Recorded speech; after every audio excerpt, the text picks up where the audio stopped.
இதுதான் பக்தி. அதோட அநியாயம், சண்டிகேஸ்வரர்கிட்ட போய் கை தட்டினான்.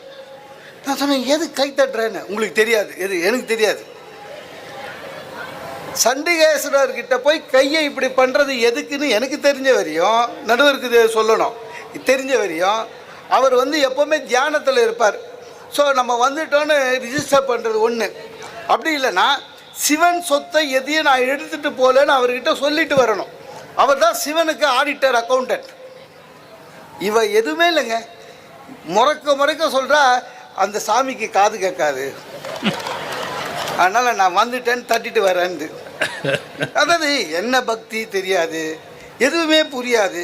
நீங்கள் பாருங்கள் சார், சாமி தூக்கின்னு வர்றது நம்ம தான், மடம் பிடிக்கிறது, தேர் நிலைக்கு எடுத்துகிட்டு வர்றது நம்ம தான். எவ்வளோ பெரிய தொண்டு.